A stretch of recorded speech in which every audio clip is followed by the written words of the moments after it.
Good morning to all of you. Welcome to this course on advanced structural analysis. This is a course that we are offering on video through the auspices of NPTEL. We are starting with the first module where we will be reviewing basic structural analysis. This is the first lecture in this entire series of about 45 lectures. Welcome once again to advanced structural analysis. So these are the modules that we will cover in this course. There are 7 modules. The first is review of basic structural analysis 1, which is what we will start with today. We will go fast over it because you have already studied that. Review of basic structural analysis 2, part of it you have studied. We will be looking at indeterminate structures. So you have learned force methods, but you have not learned displacement methods. So we will study displacement methods in some more detail. And then we have basic matrix concepts. This course is essentially a course which is matrix analysis of structural analysis. And then we will do axial elements first. They are truss elements, both plane trusses and space trusses. Then we look at beams, we look at grids, we look at plane and space frames, and we will also look at second order effects and elastic instability. So these are little advanced topics and I hope you will find it interesting. You are free to ask questions at any point. To start with, please note that the primary reference for this course will be the 2 books which I have authored. Structural analysis you have already been exposed to, except for some chapters at the end which we will cover now, and the main text is advanced structural analysis. Both are published by Narosa in India, they are paperback, and abroad it is hardbound, published by Alpha Science. So in the first module we will basically cover introduction to structural analysis, then statically determinate structures, work and energy methods, and in the next module, or in this module itself will be these are the topics, but the last 2, force methods and displacement methods, we will cover in module 2. So if you recall, in the book on structural analysis we have 5 parts, and today we will quickly cover parts 1 and 2. To begin with, let us refresh our understanding of what structural analysis is all about. Structural analysis is the analysis of a given structure subject to some given loads, and the idea is to predict the response of the structure. As you may know that this is exactly what is expected of all sciences. You can view it as a system. There is some input to the system which we call a stimulus, and there is an output from the system which we call a response, and structural analysis is the application of solid mechanics to predict the response in terms of forces and displacements of a given structure. It could be an existing structure or a new structure subject to specified loads. And along with structural analysis we have structural design. Your real objective is to do structural design, but in order to do design you need to do analysis. In design we proportion the structures, we identify the materials, and you need to have some initial proportions to do analysis in the first place. So it is an interactive process, and there are some requirements of any structure. Can you name some? The main requirements of any structure? Strength, yes. Stability, which should come first? Stability should come first. Structure should first be stable. Strength and durability. Durability will come as part of serviceability. Okay. So basically there are safety related issues, and stability, strength and stiffness generally cover the safety related issues. Strength and stiffness we have covered. Stability, you all know what it means, and then it is not just enough to make a structure strong, stiff and stable, it must be also economical. and it must look good, it must be aesthetic. So you will find that economy is, there is a trade off between economy and safety, because you need to invest more to make a structure more safe, but then someone has to pay for it. So the real challenge for a structural engineer is to just about give the right proportions so that you do not spend too much money on the structure. So we have discussed this, a structure is really a system, and we actually deal with a mathematical model of the structure. So we reduce the complex 3-dimensional structure to something that we can handle. So we need to do structural idealization, we have to reduce the structure to elements, and the elements are interconnected with joints, and there is something called internal stability of the structure. The structure must also be externally stable, especially terrestrial structures on the ground, they should not fly off, move away, and so we have to have adequate supports, and that raises the issue of indeterminacy. We will look into that, static and kinematic indeterminacy. So all this put together covers the structure, and then loads that act on the structure are of two kinds, we will come to that later. So let us look at the structure properly. So I have shown here the picture of a building, it's pretty complicated. You have slabs, you have columns, you have beams, you have foundations. So for our convenience we try to separate out the slabs which we deal with independently and separately, and we transfer the loads of that slab to the frame. So you end up dealing with the analysis of a space frame, but and that space frame is made up of elements which are, or the structure as a whole is made up of elements which are skeletal and which have also spatial elements. So spatial elements are those elements whose plan dimensions are large but the thickness is small. So for example, a slab or a plate or a shell, they constitute spatial elements, whereas the skeletal element, like the human skeleton, is made up of line elements whose length dimension is very large in comparison with the cross sectional dimensions. And we all know that the first course in structural analysis we deal with the skeletal elements, the spatial elements is a little advanced, to be taken up later. So the most general skeletal structure is a 3-dimensional space frame. I showed you a picture in the earlier slide, and a special case of that structure is a planar structure. How is a planar structure defined?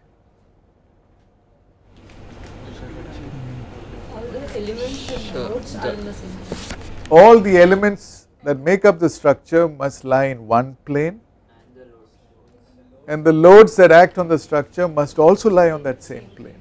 So that is how you get a planar structure, and a special case of the planar structure is a linear structure. For example, a chain, where all the elements are connected in one line. So the space structure is typically made up of space frame elements. You can see a typical space frame element there. It has got 6 degrees of freedom at each of the two ends. You can describe the degrees of freedom in terms of movements, translations, 3 translations and 3 rotations in Cartesian coordinates. Also you can think of forces. So for example, you have an axial force, a twisting moment, you see the double arrow along the longitudinal axis, you have shear forces in 2 planes and bending moments in 2 planes. So that is pretty complicated. So to simplify, we often reduce the complexity and go to a planar structure which is made up of plane frame elements. So in the plane frame element you just have an axial force, a shear force and a bending moment at any section, and you can see that the planar structure is made up of plane frame elements, and the grid is a special case of the space frame. In the grid, you may have seen networks of beams that especially forming a horizontal planar structure, but the loads are acting out of plane. So it does not qualify to be a planar structure, it becomes a space structure. They are a little complicated, we will study how to analyze those structures. So in a grid structure you have twisting moments coming into play, and that is what makes it different from a beam, because in a beam you have just a shear force and a bending moment, but in a plane frame element you have a shear force, bending moment and an axial force. In a grid element you have shear force, bending moment and a twisting moment, but no axial force. And then you have a special case of the space frame called a space truss, and you know that a truss member is one in which you have only an axial force, the shear forces and bending moments are supposed to be negligible, and if all the elements in that truss lie in one plane, it is called a plane truss. So a plane truss is also a special case of a plane frame, and if you have a chain then you have an axial system. Is this clear? So this is what we are going to deal with in structural analysis, and all these elements are connected with joints. And what is the function of a joint? Transfer of loads and moments. Transferring forces is the static function, but a more important function is constrains the displacement. Let's take this structure. This is an elbow joint, this is a forearm, and this part of the arm are connected with this joint. This joint really holds the elements together, so that if you pull my hand it does not come off, it is connected to the rest of my body. So one of the main functions of a joint is to ensure that the elements stay together, move together, and you will allow only those movements that you would like to allow. So if you have a rigid connection, you would not allow any relative movement. So in summary, you have a kinematic function. The purpose is to control relative displacements. The displacements could be either translations or could be rotations. For example, the joint here at the shoulder, you have a ball and socket joint which can allow movements in all directions. And it is precisely because you allow those movements that you prevent transmission of those forces corresponding to those movements. So no bending moment is transmitted across a hinged joint, but an axial force is transmitted because you do not allow relative axial displacement. So you have two functions, kinematic function and a static function, and ideally these are idealized as either pinned joints or rigid joints. In a pinned joint you do not allow any relative translation, but you allow a relative rotation, and it could be in one plane or multiple planes. But if you have a rigid connection, then it is like you have one member, one piece, there is no joint. In fact, when your bone fractures and it heals again, the two elements unite in such a manner you get a rigid connection. A fully welded connection, for example, is a rigid connection. Okay, so there is something called a semi-rigid connection, which where you have some partial movement. We will not look at that in this course. And then the supports are joints at the boundaries of the structure. Here again you can arrest or allow translation or a rotation, and you get reactions when you arrest movements. Okay, so if you arrest a translation in a particular direction, you provide for a reaction. It could be vertical or horizontal or inclined, or you could get a bending moment, for example at the fixed support. Now this is a topic which I think many students really have not understood well. What is an internal hinge and how does it work? So you have here a propped cantilever AC, which would be statically indeterminate, but the provision of an internal hinge in the middle at B makes it just rigid and statically determinate. How does this behave?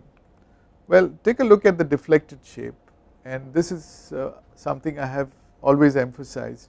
A good structural engineer is one who tries to make use of both hemispheres of the brain, the logical analytical left brain, which does all the calculations of bending moment, shear forces and all that based on equations, and the intuitive right side of the brain, which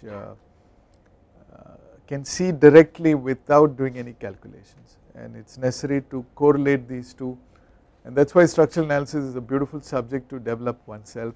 You develop analytical skills and you also develop intuitive skills. So it is a good practice wherever possible to draw deflected shapes, and for example the curved shape of the deflected diagram must match with the bending moment diagram.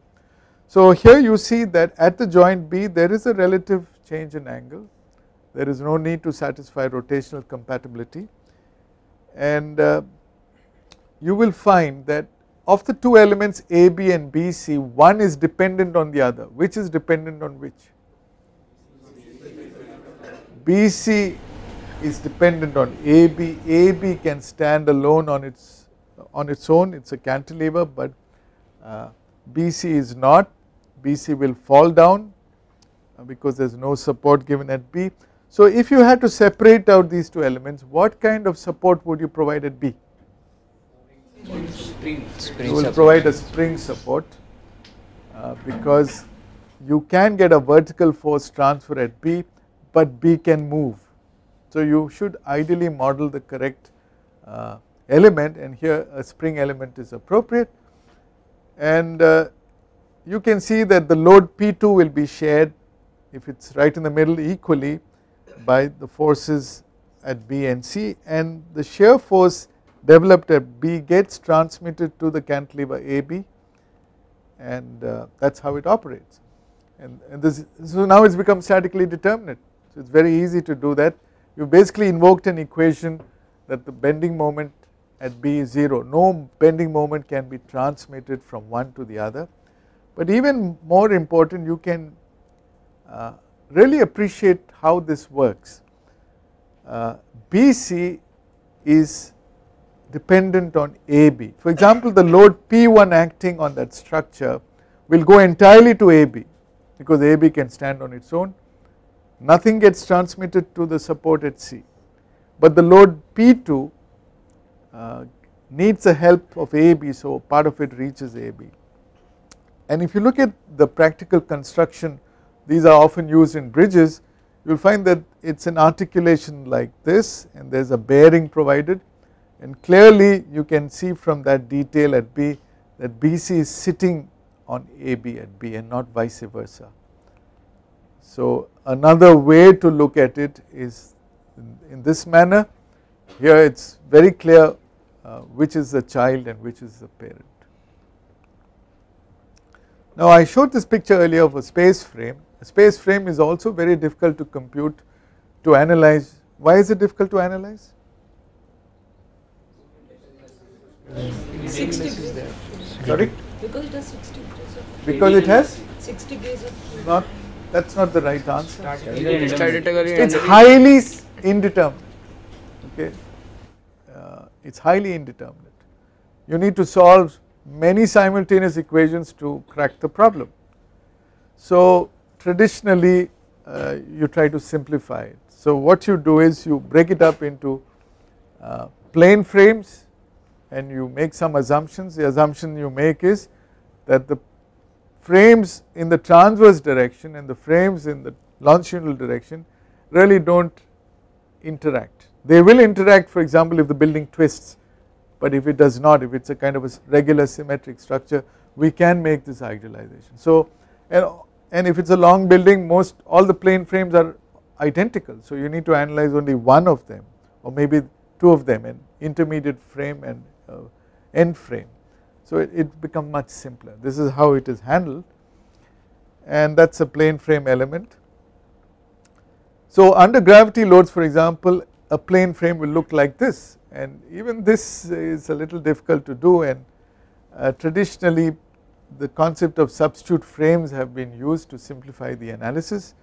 The argument is the bending moment in any beam will really not be affected by what is happening far away from that end, and we can prove this through a principle called Mueller-Brislow's principle.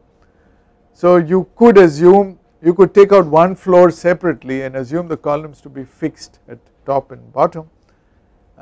So you are actually separating out that frame, you are substituting the small frame for the big frame. There will be errors, but the order of those errors will be not significant. You have to be careful when you do this idealization. You cannot do it when the frame is unsymmetric, when the frame is subjected to sway, but otherwise you could do this. And if you want to take some more shortcuts, you could actually take out one beam, you could reduce this to a continuous beam and say that not much moments get transmitted to the columns, which is true for interior beams because the moment on the left side is more or less equal to the moment on the right side. You could reduce this to a continuous beam, and even further you could take out just one beam. But when you take out one beam from that whole big structure, you must recognize that it is not really a simply supported beam, because you get some partial fixity at the two ends, and so it is appropriate to put a rotational spring at the two ends and design for some moment. So this, we know that the bending moment diagram will look like that and the shear force diagram will look like this. The exact numbers are something that you need to find out, but a good guess is good to start off when you do modeling of the beam. For example, if the total load is W and the span is L, it is a general rule of thumb that the bending moments due to gravity load will be in the order of plus or minus WL by 10, and if you design for it, it is good enough, but of course it is not exactly so, and you can do it more accurately. The grillage looks like this, it is all in one floor, and as I mentioned earlier, the additional internal force you get is a twisting moment, which is what makes it different from a normal beam. So grid element is a beam which also has torsion, and if the torsional stiffness is negligible, for example if you are dealing with reinforced concrete, and this kind of torsion is called secondary torsion or compatibility torsion, a concrete to concrete connection for torsion is not very strong. When this beam bends, it is going to have a flexural rotation at this end, and because it is integrally connected to this beam, that beam is also going to rotate, but what is a flexural rotation for one beam is a angle of twist for the other beam, and how much moment is transmitted at that junction depends on the torsional stiffness of this connecting beam in addition to the flexural stiffness of this beam. Now concrete cracks rather easily under torsion, and the twisting moment is nothing but the torsional stiffness multiplied by the angle of twist, not the twisting moment, the torque transmitted at that joint. And so you could have a large angle of twist, but you have a low torsional stiffness, and the torsional stiffness can degrade up to 15% in normal buildings, especially under high loads, then you practically get no twisting moment. So often you can assume that there is no moment transfer, and this is allowed by many codes. You can treat the beam as being simply supported. So if you make that assumption, the grid element reduces to a beam element. Now we come to the topic of static indeterminacy, and it is important to realize that although we use words like statically indeterminate structures, as far as the structure is concerned, it is more appropriate to talk in terms of kinematics rather than statics. The indeterminacy is a problem that the analyst faces, it is no problem for the structure. The analyst finds it difficult to analyze the structure using simple equations of static equilibrium. So the statics is indeterminate, statics refers to the force field. Why does it happen? It happens so because you provided more constraints than the absolute minimum required to keep the structure stable. So we use a word called over rigid or over constrained to describe a structure which is excessively constrained, and to the extent to which it is constrained excessively, you have an order of a degree of static indeterminacy.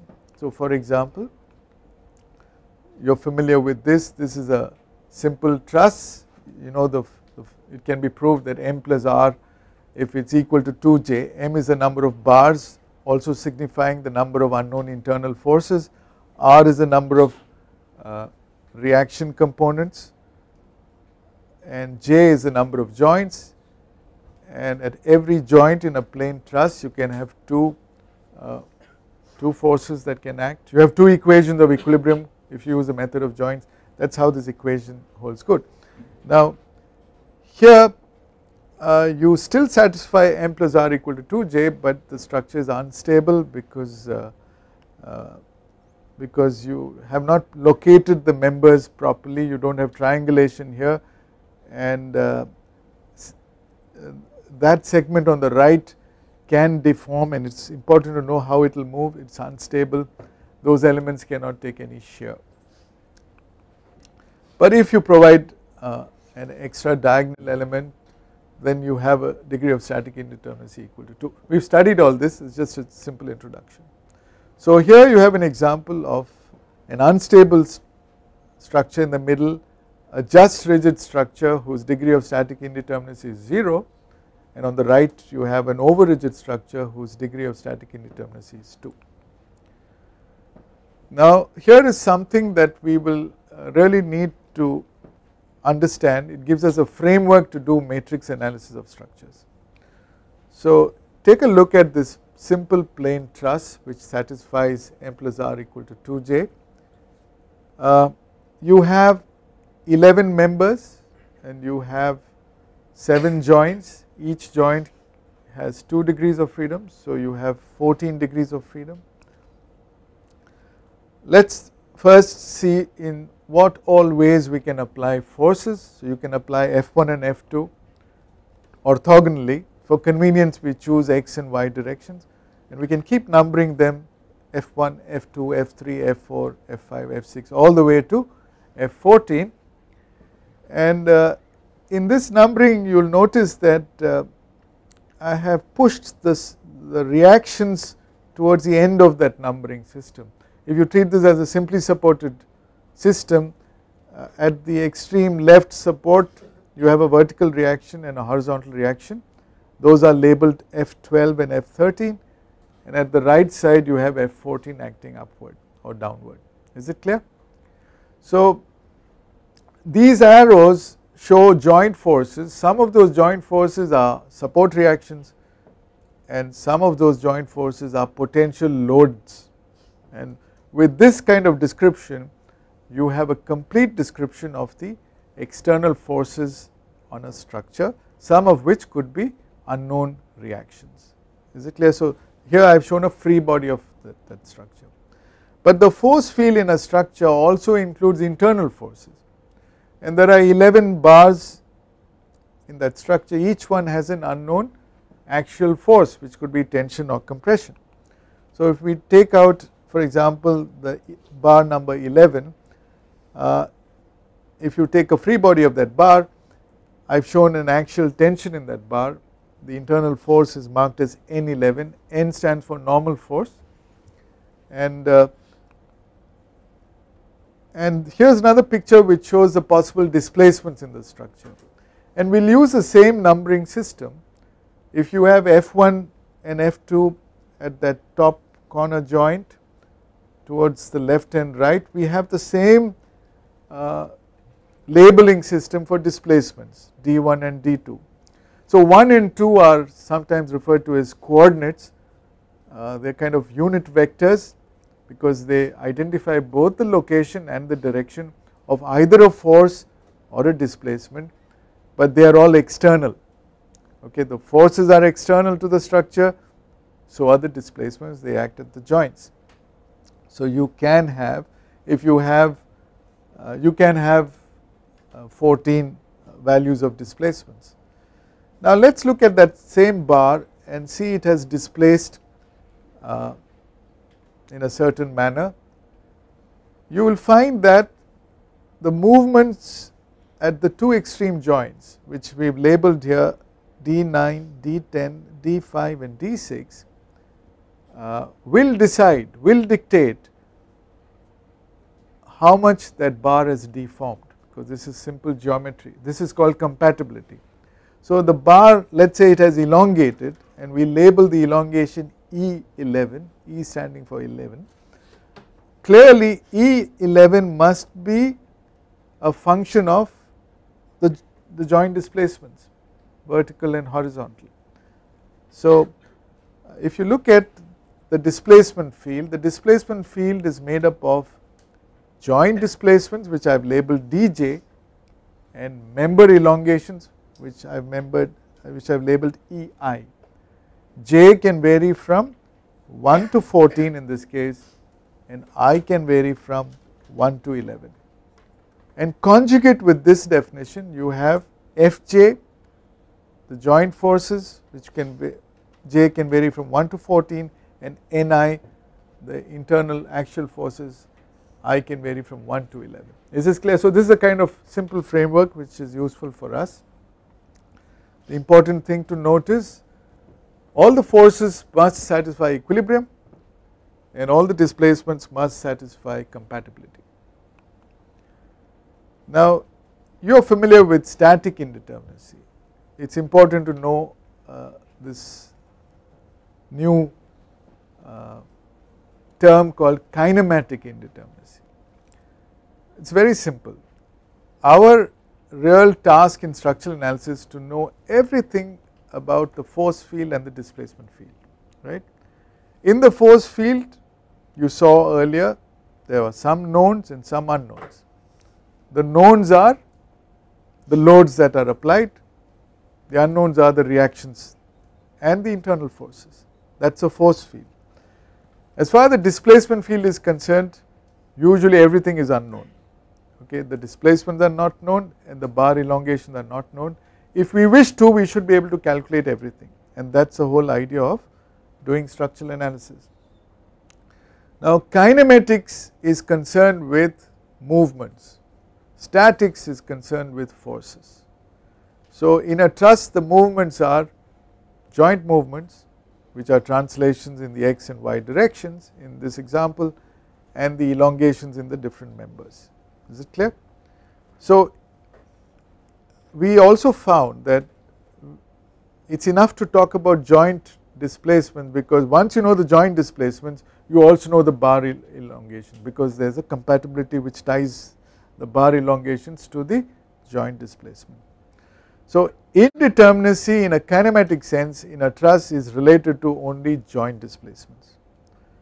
Now in this problem you have 7 joints, and in each joint you can have 2 independent degrees of freedom, that is in this case a horizontal and a vertical translation, and so the degree of kinematic indeterminacy you say here is 14, except at those locations where you have provided supports, because the support ensures that there is no translation. So in this example, if it is simply supported, one would say that D12, D13 and D14 are known to be 0. So your indeterminacy now, the kinematic indeterminacy reduces from 14 to 11, 14 minus 3, because you know the displacements there are 0, is 11. So a truss is a nice example of a structure, this particular truss, which is statically determinate. Ns is equal to 0, the degree of static indeterminacy, if you make it simply supported, is 0. You could also make it into a cantilever, it does not matter. But the degree of kinematic indeterminacy is huge. That is why if you were to solve this problem manually, you would not try the displacement method, you will try the force method of analysis. Okay, so this is kinematic indeterminacy, and you could define it as the total number of degrees of freedom which are independent displacement coordinates at the various joints in a skeletal structure. Let us shift from the truss to a beam element. So I am isolating a beam element AB, and you can see clearly that at the joints there are 4 movements possible and they are independent. D1 refers to a vertical translation at A, D2 refers to a slope, a rotation at the same location A, D3 refers to a vertical translation at B, and D4 refers to a rotation at B. And I have chosen some directions, you can change those directions. I have shown upward is positive and anti-clockwise is positive. Okay, so here you would say a beam, this particular beam element has 4 degrees of freedom. You can arrest all the 4 degrees of freedom as you would in a fixed beam, fixed beam, and that is interesting. The fixed beam is kinematically determinate. It is strange. That which is kinematically determinate is statically indeterminate.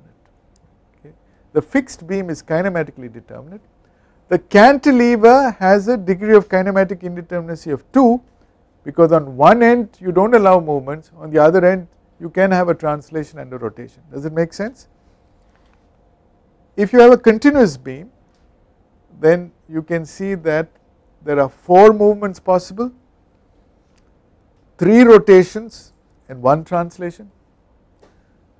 If you have a plane frame element, you have 2 additional degrees of freedom compared to a beam element, because the 2 ends can move, 3 and 4 can move, and it is possible for that member to elongate.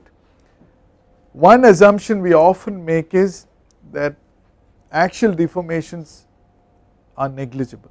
If you make that assumption, then 1 and 4 are not independent, D4 and D1 may be interrelated, but otherwise you can have 6 degrees of freedom. So if you take a portal frame with the bottom of the columns as fully fixed, you have 6 degrees of freedom. The kinematic indeterminacy is 6, I have labeled them as 1, 2, 3, 4, 5, 6.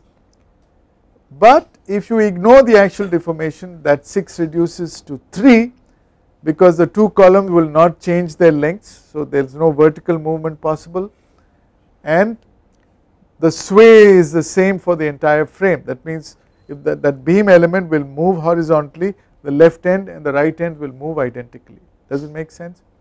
There is another example of a box frame. Let us take a proper multi-bay, multi-storied building. Now what is the degree of static indeterminacy? The answer is given here. Each box will have an indeterminacy of 3, and there are many ways of finding this out.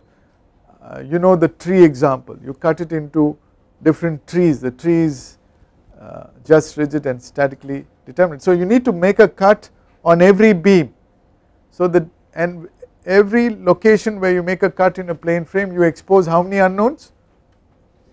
3 unknowns. You will expose a bending moment, a shear force and an axial force. So how many beams are there? There are 4 into 3 beams, 12 beams, and every cut is 3, so 12 into 3 is 36. Okay. Another way to look at it is, every closed box has an indeterminacy of 3, and there are 4 into 3, 12 closed boxes there. The bottom also is like a closed box, and that is how you get. So you have 36 redundants in that structure. So the degree of static indeterminacy is 36, but the degree of kinematic indeterminacy is worse, because you see how many joints do you have which can move? You have 4 in each column, 4 into 4 is 16, and each joint can move horizontally, move vertically and rotate. So you have, except the base, so you have 16 to 3, 48. Okay. The only advantage is, if you take advantage of the fact that axial deformations are negligible, you can reduce at 48. Can you tell me how much it will reduce to?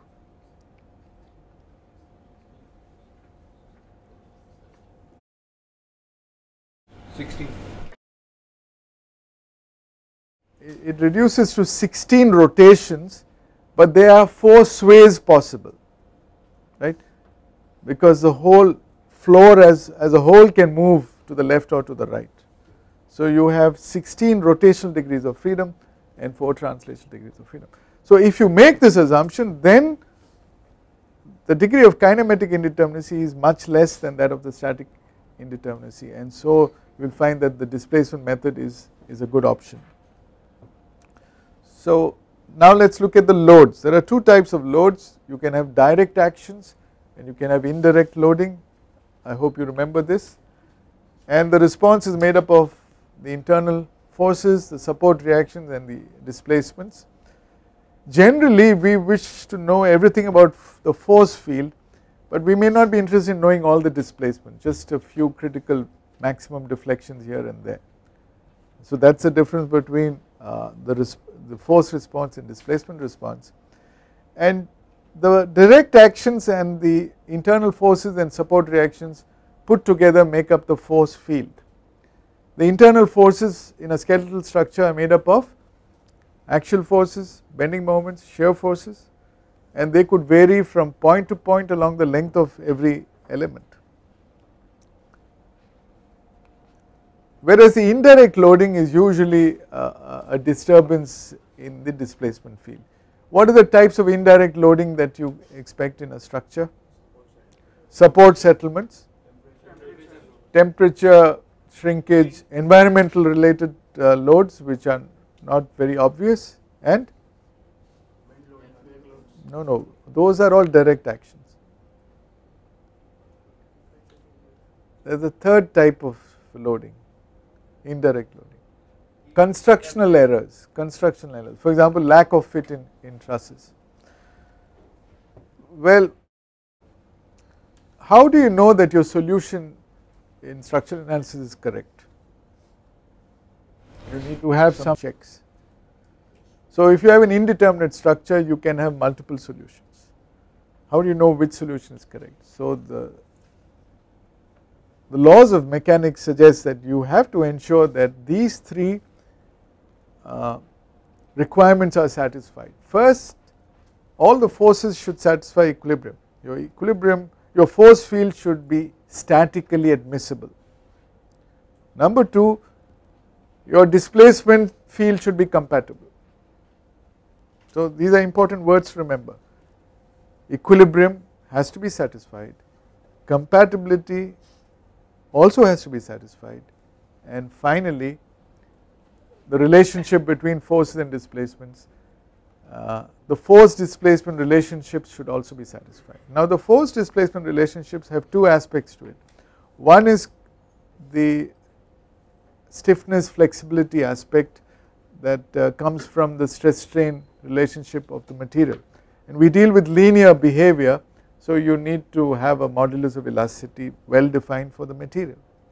But there is another aspect which is related to the geometry of the structure. So stiffness has both the elastic property of the material as well as the cross sectional second moment of area, cross sectional area and so on. Indirect loading, as we mentioned, are these 3 types, and it is important to note that this can induce a force response if the structure is over rigid or statically indeterminate, otherwise you will get only a displacement response. So if you have a simple plain truss and all the bars, let us say, had a lack of fit or they had different temperature exposures, that would cause all the joints to move and the truss will adjust itself, but there would be no internal forces or reactions. This is an example of a cantilever beam where the support has rotated. There are no forces, there is a displacement response, but there is no force response. Similarly, you have a simply supported beam where you have a differential settlement, the straight line remains straight, so there is no change in curvature, no bending moment. These are examples of just rigid structures where you have rigid body movements and no force response. But now you take the same cantilever beam with a prop, it is called a propped cantilever beam, and you do the same rotational slip, you will find that kinematically for the beam to return to position B, you have to have a change in curvature. The moment an initially straight beam undergoes a change in curvature, you know for sure there are bending moments that come into play, and the same is true of a fixed beam. So here are examples of internal forces and support reactions being generated by differential settlement. You do not have a problem of internal forces and reactions if the structure is statically determinate, just rigid, but you do if it is not. Constructional errors, lack of fit in trusses. You have an internally just rigid plain truss on the left side and you have an extra member, a redundant member, which makes it over rigid. Let us say the bar AC is too long. In the first case, all the bars will just adjust themselves. There is, every bar gets the length that it is given, and the joints will move a little bit. How to find these movements is something that you can do by principle of virtual work. You would have studied that. But if you try to do the same thing in an over rigid structure, you will have problems because some bars will have to be necessarily stretched and some will have to be contracted. So you have an internal force field created which is self equilibrating. So that is an important point to note. Okay. Environmental changes, let us take a rod like this which is free to elongate, so there is no force, but let us restrain the other end. Either we prevent the movement fully or we put a spring there, and then you have an over rigid structure, you have an actual force, and you can, and how much it moves depends on the stiffness of that spring. So in summary, the structure must satisfy equilibrium, the analysis must satisfy equilibrium, so that you get static admissibility, compatibility must be satisfied, you get kinematic admissibility, and force displacement relations involving material stress strain laws should also be satisfied. Very quickly, this is very elementary. What do we mean by force response? Well, in a truss it means you need to know all the support reaction and all the internal forces. So if you take the overall free body of that truss subject to the load P, it is easy to calculate the support reactions. You can use a triangle of forces if you wish, or you can use direct equilibrium. But if you examine very closely that support, if you separate out, you have an action and reaction coming into play. That is Newton's third law. So you must realize that there are many forces coming into play, but they are really related to one another, and you must know how to appreciate the different forces. Okay, this is elementary. Linear elastic behavior, and I have asked this question earlier. Let us say you do a tension test on a material. You can do this in the laboratory. You apply a tension P and the bar elongates by E. You plot P versus E, you get a straight line if you have linear elastic behavior. When you unload, it will retrace that path and go back to the origin, but you will find that this line will depend on the type of specimen that you test. So you could play with different diameters of that specimen. You have big areas of cross section which are larger and which are smaller, and you can also change the length of the specimen, right. How will this line change? Let us say you get so many lines, okay. When will the line be steeper and when will it be flatter? Intuitively. When the area of cross section is larger, the line will be steeper, which means the member is stiffer, the axial stiffness is larger, and if the length of the member is more, what will happen? It will become flatter, it is more flexible, it is easier to pull it, okay, that is true. So science is all about trying to reduce all these different lines into a single line, and how will you do that? Multiply Stress by strain. E by L. Right, you redraw these graphs dividing the ordinate P by the cross sectional area A, you get stress, normal stress, and E by L you get axial strain, and you will find that you get a single line which brings out the common material property in the member. So this is a simple understanding of elastic behavior, and if you look carefully, force displacement relationships, P by delta is, if you reduce the element to a spring, to an elastic spring, you use the word spring stiffness, right. that is called axial stiffness in this case, and you will find that P by delta is the same as N by E for the simple reason that N is equal to P and E is equal to delta for a single element.